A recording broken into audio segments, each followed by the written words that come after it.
Jadi Roh Kudus itu ketika datang dalam hidup seseorang, ketika datang di dalam ketika dia memenuhi seseorang yang percaya kepada Yesus, maka Roh Kudus itu akan memberikan kuasa dalam hidup kita. Dan kuasa itu bukan untuk hal-hal duniawi. Walaupun akhirnya saudara lewat kuasa itu juga hal-hal duniawi juga akan dipenuhi. Kebutuhan duniawi kita itu dipenuhi oleh Roh Kudus. Karena dia adalah Allah. Tetapi yang terutama adalah untuk hal rohani, yaitu membangkitkan kita atau menjadikan kita saksi bagi Kristus. Itu kepentingan utama dari Roh Kudus. Kenapa harus ada kuasa Roh Kudus? Karena firman Tuhan mencatat bahwa tidak ada satu orang pun yang bisa percaya kepada Yesus kalau dia tidak digerakkan oleh Bapa di surga lewat Roh Kudus. Atau tidak bisa seseorang itu percaya kepada Yesus tanpa dibimbing, dituntun oleh Roh Kudus.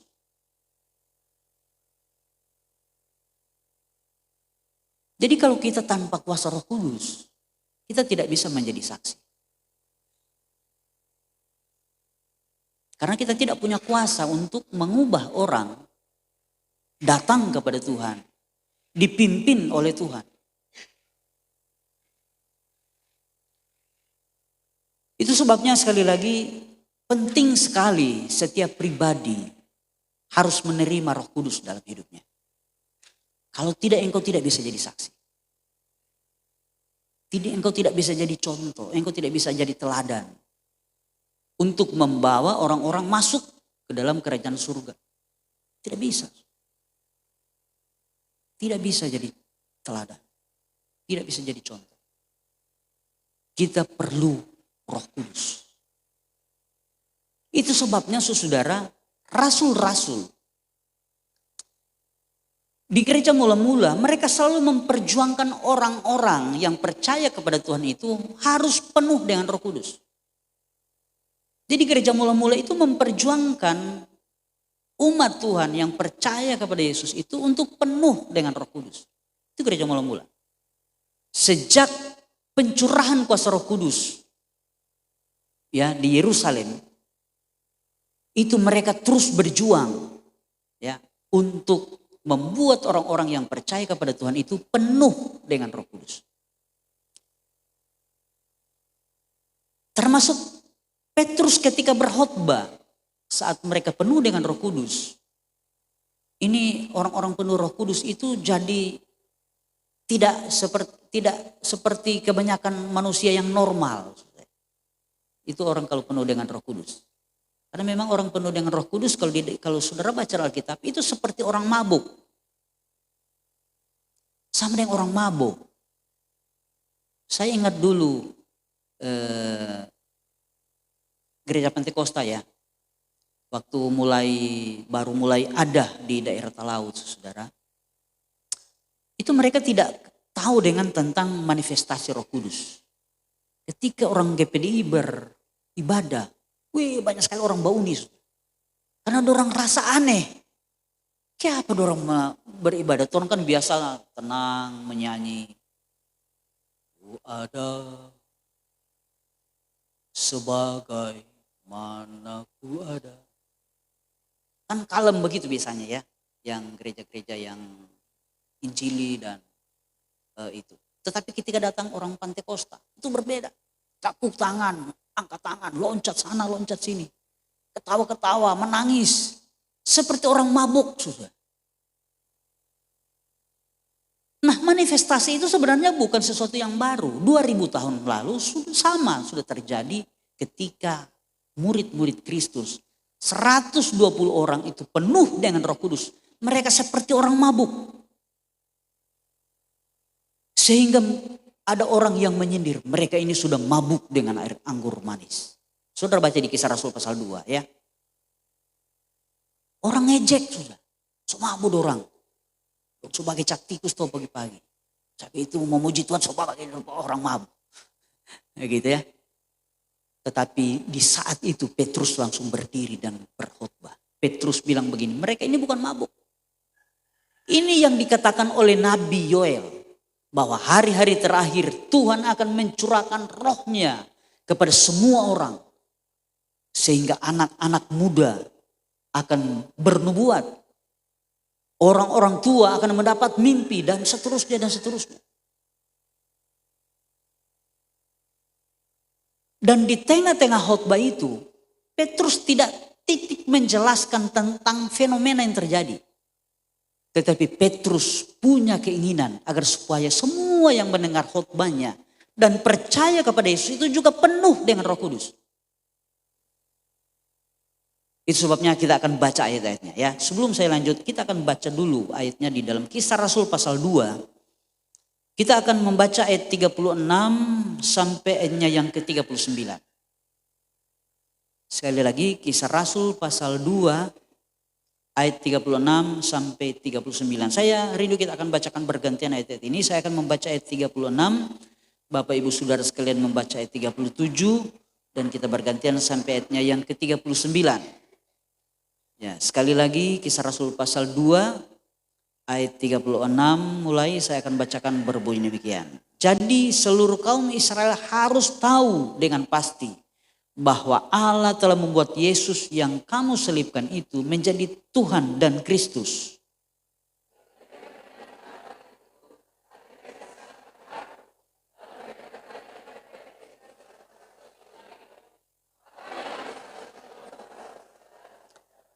Jawab Petrus kepada mereka, bertobatlah dan hendaklah kamu masing-masing memberi dirimu dibaptis dalam nama Yesus Kristus untuk pengampunan dosamu, maka kamu akan menerima karunia Roh Kudus.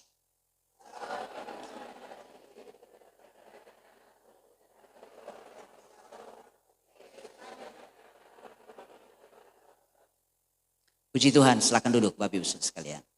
Jadi sekali lagi, Petrus di dalam khotbahnya, sebelum dia mengakhiri khotbahnya, dia kasih tahu ketika orang-orang banyak itu bertanya, apa yang harus kami lakukan? Petrus bilang, hendaklah kamu bertobat. Dan masing-masing menyerahkan diri dibaptis supaya kamu memperoleh karunia Roh Kudus. Jadi Petrus sementara menjelaskan bahwa ini orang-orang yang seperti orang mabuk ini, itu mereka menerima karunia Roh Kudus. Mereka dipenuhi oleh Roh Kudus dan menerima karunia-karunia Roh Kudus. Nah, kalau kamu pengen seperti mereka, ini kalau kita pakai bahasa biasa ya. Kalau kalian pengen seperti mereka, kalian harus bertobat, dibaptis, maka kamu akan jadi seperti mereka. Menerima karunia Roh Kudus. Dipenuhi dengan kuasa Roh Kudus. Artinya apa? Titik akhir atau tujuan akhir dari kita menjadi saksi adalah membawa orang penuh dengan Roh Kudus. Bukan stop di baptisan. Ada banyak orang Pantekosta salah mengerti ini. Mereka pikir kalau baptis sudah kelar. Padahal saudara lihat coba ada berapa banyak orang sudah dibaptis hari ini tidak ada di gereja. Ada berapa banyak orang yang sudah dibaptis pulang mabuk-mabuk lagi. Apakah mereka masuk surga? Tidak. Jadi perjuangan akhir kita menjadi saksi itu bukan membawa mereka sudah dibaptis dan selesai. Tidak. Perjuangan akhir kita itu seperti yang dilakukan oleh rasul-rasul.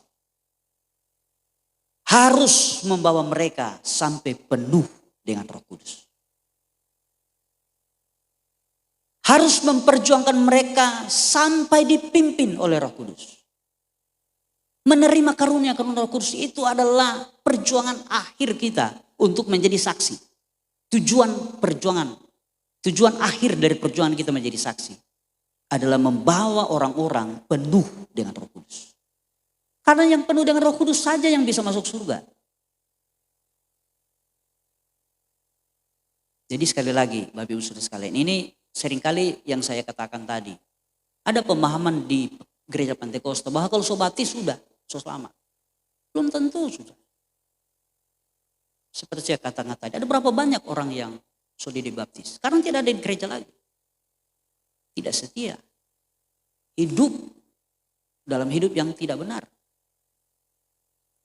Karena mau bertobat itu susah. Kita tidak bisa hanya kita mengerti dan kita bertobat. Tidak bisa sudah. Kita perlu dipimpin oleh Roh Kudus baru kita bisa bertobat. Kalau kita tidak dipimpin oleh Roh Kudus, kita tidak bisa apa-apa. Kita ini lemah, kita daging. Kita perlu Roh Kudus dalam hidup kita. Roh Kudus harus benar-benar berkarya dalam hidupmu. Baru engkau akan menjadi ciptaan baru. Itu sebabnya waktu Nikodemus tanya sudah.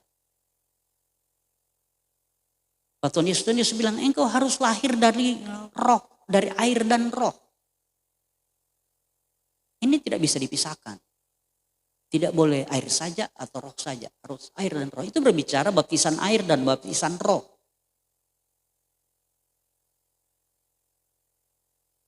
Jadi engkau yang sudah dibaptis dengan air harus berjuang supaya dibaptis dengan Roh Kudus. Haleluya. Haleluya.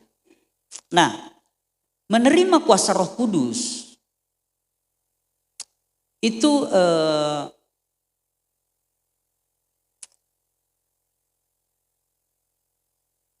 menerima kuasa Roh Kudus itu sama dengan dipimpin oleh Roh Kudus sebenarnya ya. Jadi kalau orang menerima Roh Kudus itu dia punya sifat, dia punya karakter. Orang-orang seperti itu punya sifat terbuka untuk pimpinan Roh Kudus. Dan orang yang dipimpin Roh Kudus itulah yang disebut di dalam kitab Roma pasal 8 ayat 14. Lebih baik saya bacakan ya, Roma 8 ayat 14 dikatakan begini. Semua orang yang dipimpin Roh Allah adalah anak-anak Allah. Ya, kita kan orang Pentakosta selalu bilang kita anak Tuhan. Anak Allah, sama saja ya. Anak Tuhan. Anak Tuhan itu bukan cuma jadi anggota gereja dan dia jadi anak Tuhan. Tidak. Engkau harus dipimpin oleh Roh Allah. Hanya mereka yang dipimpin oleh Roh Kuduslah yang disebut anak-anak Allah. Anak Tuhan itu harus dipimpin oleh Roh Kudus. Jadi kalau sekarang engkau belum penuh Roh Kudus, belum dipimpin oleh Roh Kudus, harus berjuang. Beberapa malam ini saya sudah berbicara banyak. Bahwa untuk penuh Roh Kudus itu tidak boleh santai. Tidak boleh hanya sebuah pemahaman dan tidak dipraktekkan. Kita harus berjuang untuk apa? Memuji Tuhan, menyembah Tuhan, sungguh-sungguh, tulus, ikhlas dari hati. Menyembah Tuhan. Baru hidupmu akan dipenuhi oleh Roh Kudus. Kalau engkau tidak berusaha tidak bisa. Memang ada yang dapat kasih karunia. Tetapi tidak semua yang bisa seperti itu. Kita harus berusaha, kita harus berjuang. Makanya Tuhan bilang datang kepadaku dan minta. Kemudian minum. Ya, kalau saudara baca di dalam Injil Lukas pasal 7. Nah, jadi Bapak Ibu Saudara sekalian sekali lagi. Orang yang penuh Roh Kudus itu pasti dia dipimpin oleh Roh Kudus. Kalau orang yang dipimpin oleh Roh Kudus itu pasti penuh dengan Roh Kudus. Itu seperti itu. Nah di dalam Alkitab itu contohnya Daud. Daud itu adalah pribadi yang terbuka dengan pimpinan kuasa Roh Kudus. Atau pimpinan Tuhan. Ya. Dan Daud tahu sekali. Dia mengalami hal-hal besar, hal-hal yang spektakuler. Ketika Tuhan mengangkat dia dari hanya seorang gembala. Ya, yang tidak diperhitungkan di Israel. Dan Tuhan mengangkat dia menjadi orang nomor 1 di Israel. Dia sukses, dia berhasil, dia memperoleh segalanya. Itu karena ada Roh Allah dalam hidupnya. Itu sebabnya ketika dia sudah dalam zona nyaman, semua sudah ada, dia sudah jadi raja, segala sesuatu sudah lengkap. Prajurit-prajuritnya adalah prajurit yang tangguh. Ketika mereka berperang, Daud tinggal di rumah. Dan dia terlibat skandal dengan Batseba. Kita tahu bersama kisah itu. Dan dia jatuh dalam dosa. Ketika dia jatuh dalam dosa dan dinasihati oleh Nabi Nathan, Daud menyadari bahwa roh Allah yang membawa dia berhasil, membawa dia sukses sampai di zona nyaman, itu akan undur dalam hidupnya. Sampai itu dia berdoa di dalam Mazmur, dia katakan, Tuhan, jangan ambil rohmu dariku. Kenapa? Daud tahu kalau roh Allah itu tinggalkan dia tidak ada apa-apanya. Itu Daud.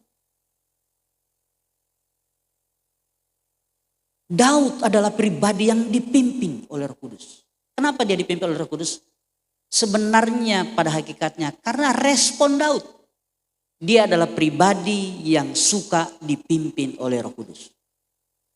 Jadi Roh Kudus itu, saudara, itu dia menghormati yang namanya manusia itu kan punya free will, saudara ya. Kita tahu bersama manusia punya kehendak bebas, punya free will. Itu Tuhan yang kasih kepada kita. Bebas memilih, bebas memutuskan. Itu sebabnya Roh Allah ketika memimpin kita, dia tidak otoriter. Serta merta dia rupa sapi ikat di hidung. Tarik kanan, dia belok kanan. Tarik kiri, belok kiri. Roh Kudus tidak memimpin seperti itu. Roh Kudus butuh pribadi yang menyerahkan hidupnya dipimpin oleh Roh Kudus. Karena dia menghormati free will itu.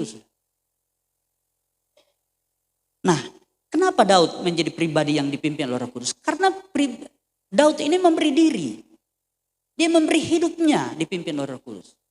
Satu ketika, saudara, ketika dia menghadapi musuh. Dan bangsa Israel, keluarganya ditawan. Saudara. Apa yang Daud lakukan? Dia berdoa, dia tanya sama Tuhan, Tuhan, apakah saya harus maju untuk memerangi musuh itu? Apakah engkau akan menyerahkan mereka ke dalam tanganku atau tidak? Sebelum ada jawaban, dia tidak mau maju, saudara. Walaupun dia punya tentara lengkap, dia punya prajurit yang gagah perkasa. Dia seorang raja, dia juga seorang prajurit. Dia tidak mau maju. Itu seperti sekarang kalau kita mau melakukan sesuatu. Oh, saya sudah pelajari, saya sudah tahu. Umpama berdagang. Saya sudah belajar ilmu dagang. Saya akan maju dengan kepintaran saya dan kemampuan saya. Karena saya sudah pelajari. Daud begitu sudah. Dia bilang saya sudah berperang, sudah tahu berperang. Tetapi dia tidak mau maju tanpa jawaban Tuhan.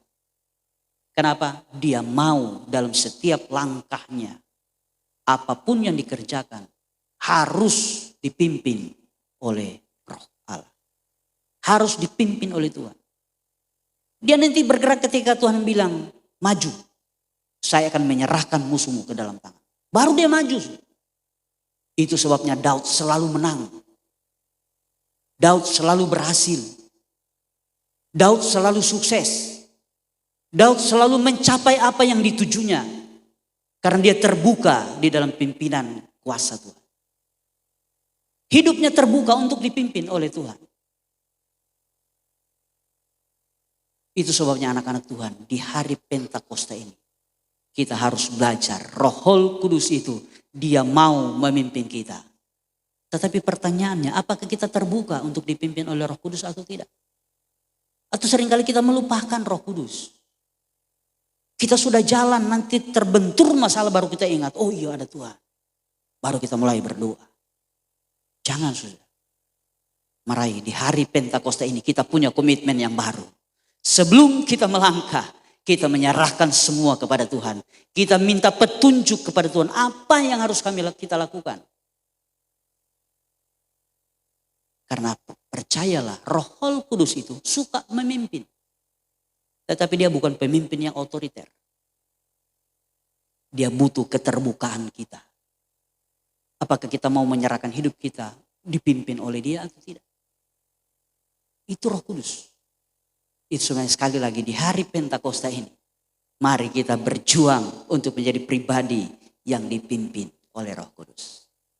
Haleluya. Kemudian saudara, Roh Kudus itu juga punya karunia-karunia. Jadi punya buah-buah ya. Jadi itu mengerjakan sesuatu itu karunia ya. Jadi Roh Kudus itu punya karunia-karunia itu yang akan menolong, memimpin, membuat kita bisa melakukan banyak hal, termasuk menyelesaikan masalah, untuk mengembangkan usaha, termasuk untuk meningkatkan karir dalam pekerjaan, mencapai hal-hal, visi-visi ke depan.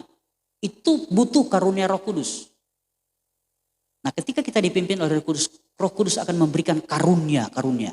Sehingga kita menjadi pribadi yang sanggup mengerjakan hal-hal besar. Membuat kita berhasil. Nah, selain itu saudara, pimpinan Roh Kudus itu juga akan membuat kita memiliki karakter ilahi. Itu yang disebut dengan buah-buah roh. Itu saudara boleh baca dalam Galatia 5 ayat 22 dan 23. Tentang kasih, sukacita, damai sejahtera dan lain sebagainya. Itu berbicara tentang karakter. Karena setiap kita ketika kita lahir, kita punya karakter yang dihasilkan dari dosa. Itu tidak perlu diajar. Seringkali kita suka pikir anak-anak bayi itu masih suci. Ya. Bayi itu masih suci. Tidak ada dosa. Tapi saya mau bilang begini. Banyak penelitian. Mereka juga tahu berdusta. Anak-anak bayi suka berdusta. Itu sebenarnya mereka suka mengintimidasi orang tua. Seringkali saudara ini bayi saja ya. Apalagi kalau sudah 2 tahun, 3 tahun.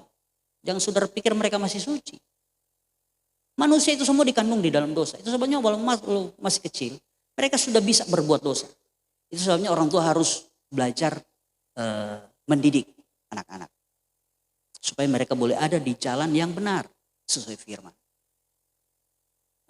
Seringkali orang tua jadi masalah ketika mau didik anak kecil itu kan kita rasa tega ya.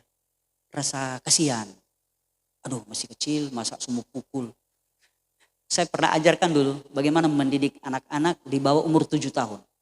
Anak-anak di bawah umur 7 tahun dari 0 sampai 7 tahun itu mereka tidak mengerti abstrak atau kata-kata.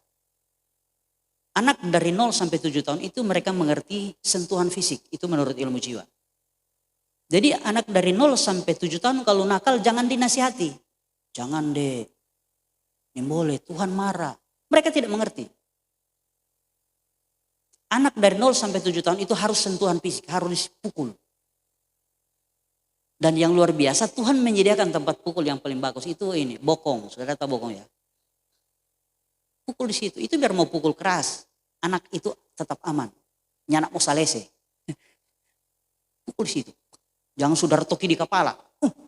Wah itu bahaya. Nah, gitu ya. Jadi anak dari 0 sampai 7 tahun harus dipukul saudara. Kalau dia nakal. Itu cara mendidiknya. Jangan saudara nasihati. Sebaliknya kalau sudah di atas 7 tahun jangan dipukul. Dia sudah punya memori. Dia bisa ingat dan dia bisa dendam kepada orang tua. Dia bisa kepahitan. Jadi tidak boleh dipukul. Tidak boleh dimarahin di banyak orang. Di tengah-tengah temannya. Tidak boleh. Kita harus nasihati dia dengan bijaksana. Kalau sudah atas 7 tahun. Tetapi saya dapati banyak di masyarakat terbalik. Waktu 0 sampai 7 tahun orang kasih yang mau pukul. Aduh jangan. Nanti sudah 7 tahun baru dong main pukul. Sampai patah-patah kayu. Saya melihat banyak orang tua salah mendidik. Jadi saya berharap anak-anak Tuhan di sini tahu cara mendidik anak-anak. Ya. Jadi 0 sampai 7 tahun itu sentuhan fisik. Cara mendidik mereka. Kalau sudah di atas 7 tahun itu nasihat yang bijaksana. Kalau dia sudah mulai besar apalagi sudah mulai remaja. Jangan di tengah-tengah lebih tamang-tamang. Orang nah ini kurang ajar. Tahu bantu orang tua. Tersinggung dia sudah kepahitan. Mesti panggil. Nanti sudah duduk berdua. Kalau perlu rupa itu iklan teh. Bikin teh. Minum kopi sama-sama. Baru mulai bicara. Ini boleh begitu ngana Jose. Jadi anak Tuhan itu harus begini. Hebat. Jangan murah. Bicara sembarang. memakai sana, memakai sini. Gosip sana, gosip sini. Itu kecil. Nah, gitu. Itu cara mendidik anak-anak. Jadi kalau mulai besar, kita harus didik dengan bijaksana. Harus nasihati. Tidak boleh sembarang. Apalagi mau pukul kalau sudah besar. Oh, saya pernah lihat dulu, mama dengan anak bakudus. Sudah besar anak, so kelas 5 atau kelas 6. DP mama dusu dengan kayu. Oh, DP anak lari. Kita bilang itu salah, cara mendidik yang salah. Dia bisa dendam, karena anak-anak seperti itu mereka sudah punya memori. Emosi mereka sudah sempurna, itu sebabnya mereka bisa sakit hati, dendam, kepahitan. Dan itu merugikan anak kita sendiri. Jadi akhirnya didikan kita tidak menjadi baik buat mereka, buat masa depan anak-anak. Ya.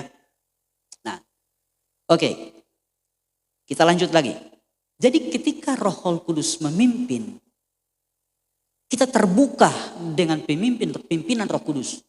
Maka Roh Kudus akan mengaruniakan kita buah-buah roh. Tapi kalau kita tidak terbuka dengan Roh Kudus tidak akan intervensi membuat engkau jadi orang baik, penuh kasih, damai sejahtera. Tidak. Sekali lagi, Roh Kudus itu menghargai free will yang diberikan Allah dalam hidup kita. Jadi kita yang harus terbuka. Minta Tuhan, berikan saya hati yang sabar. Gitu ya. Supaya bisa sabar terhadap suami, terhadap anak, sabar terhadap istri yang cerewet. Saya boleh tabah menghadapi ujian. Seperti itu. Harus minta terbuka sama Roh Kudus. Supaya Roh Kudus memberikan kita kesabaran. Ada orang bilang begini. Kita sabar so sampai di batas ya. Kita bilang begini, kalau sabar itu tidak ada batas. Kalau ada batas itu bukan sabar. Itu tahan marah, tahan emosi. Jadi kita tahan emosi. Sabar. Tahan emosi itu bukan sabar. Kalau sabar saudara, biar mau ojo-ojo, santai dia. No problem. Itu sabar.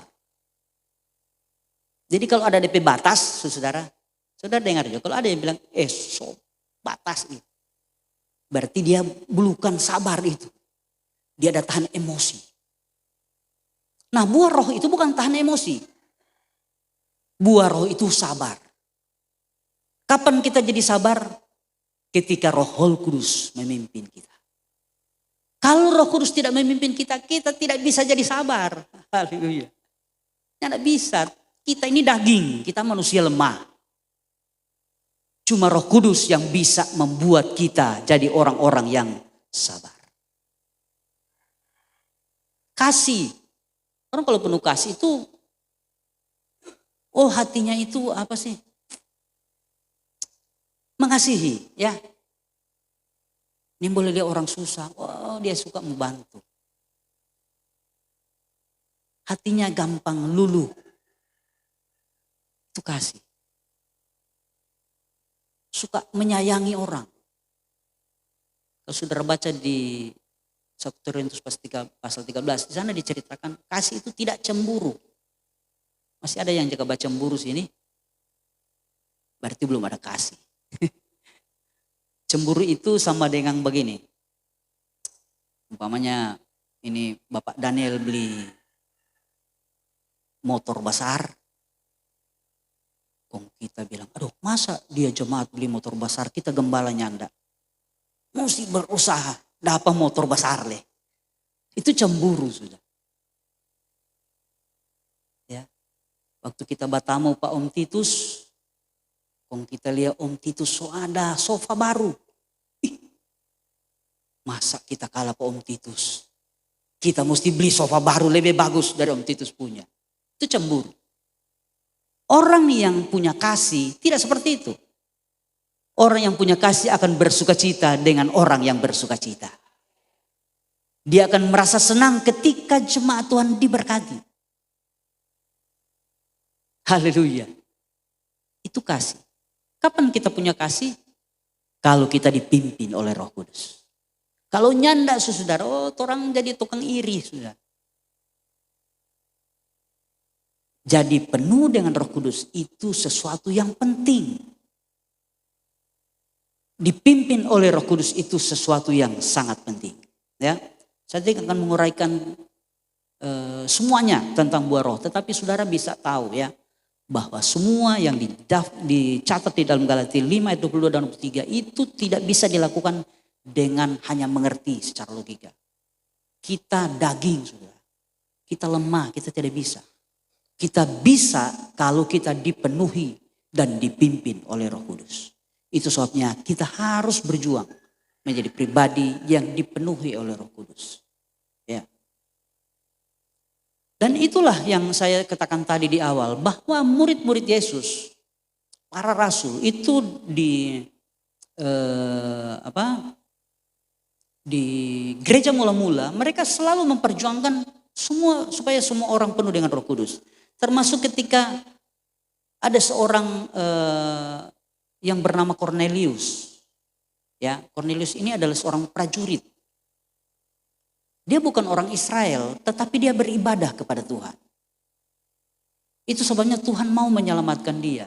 Ketika Tuhan mau menyelamatkan dia, Tuhan utus Petrus ya untuk menyampaikan firman Allah kepada Cornelius.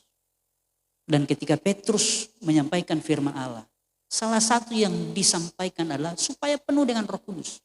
Yang luar biasa, sementara dia berbicara, kalau saudara baca di dalam Kisah Rasul pasal 10, Kisah Rasul pasal 11, ayat yang ke-15, ini pengakuan Petrus ya. Petrus katakan begini, dan ketika aku mulai berbicara, turunlah Roh Kudus ke atas mereka, sama seperti dulu ke atas kita. Jadi saudara, Roh Kudus itu selalu diperjuangkan oleh para rasul. Dia menjelaskan, Petrus menjelaskan tentang firman Allah, bagaimana Roh Kudus itu akan dicurahkan di akhir zaman, di hari-hari terakhir. Dan hari-hari terakhir itu terhitung sejak hari Pentakosta yang pertama di Yerusalem sampai sekarang. So, itu hari-hari terakhir. Karena kita ini ada di akhir zaman. Nah, itu sebabnya hari-hari kita ini adalah hari-hari pencurahan Roh Kudus. Jadi sangat rugi sekali bagi kita kalau kita tidak dipenuhi oleh Roh Kudus. Karena hanya mereka yang dipenuhi oleh Roh Kuduslah yang akan dipimpin oleh Roh Kudus. Begitu juga Paulus, saudara, ketika dia berada di Efesus. Di dalam Kisah Rasul pasal 19 ayat yang ke-6, di sana dikatakan, dan ketika Paulus menumpangkan tangan di atas mereka, turunlah Roh Kudus ke atas mereka dan mulailah mereka berkata-kata dalam bahasa roh dan bernubuat. Ini ketika Paulus sampai di Efesus, saudara. Yang Paulus tanyakan cuma satu pertama kali. Dia tanya, apakah kalian sudah penuh dengan Roh Kudus? Kenapa Petrus tanya itu? Karena memang orang yang akan diselamatkan itu harus diperjuangkan sampai penuh dengan Roh Kudus. Kemudian mereka bilang, kami belum pernah tahu, bahkan tidak mendengar kalau ada Roh Kudus. Kemudian Paulus menjelaskan. Dan ketika dia selesai membawakan firman Allah, dia menumpangkan tangan ke atas orang-orang itu. Dan mereka penuh dengan Roh Kudus. Artinya sudah, penuh dengan Roh Kudus itu harus kita perjuangkan. Haleluya. Tidak ada satupun di antara kita yang tidak dipenuhi oleh Roh Kudus. Kita harus berjuang supaya kita semua dipenuhi oleh Roh Kudus. Karena hanya mereka yang dipenuhi oleh Roh Kuduslah yang punya kesempatan dipimpin oleh Roh Kudus. Dan kalau kita dipimpin oleh Roh Kudus, kitalah anak-anak Allah, kata firman Allah. Dan hanya mereka yang menjadi anak-anak Allah yang akan mewarisi kerajaan surga kekal selama-lamanya. Haleluya. Puji Tuhan, inilah firman Allah yang bisa saya sampaikan. Sebabnya sekali lagi lewat firman Tuhan ini, saya mengingatkan bagi kita semua anak-anak Tuhan, kita harus terus belajar, berusaha, berjuang untuk dipenuhi oleh Roh Kudus. Seperti yang saya katakan tadi di awal, kita jangan berhenti cuma di baptisan air, sudah. Karena kalau kita hanya berhenti di baptisan air, kita bisa murtad satu ketika. Kita bisa tinggalkan Tuhan. Tetapi kalau kita dibaptis dengan baptisan air, kemudian dibaptis dengan kuasa Roh Kudus, maka kita akan menjadi pribadi yang akan terus dipimpin oleh Roh Allah akan dipimpin oleh Allah itu sendiri. Dan percayalah hidup kita akan menjadi hidup yang berkemenangan. Haleluya. Sebab roh Allah itu adalah Allah itu sendiri. Haleluya.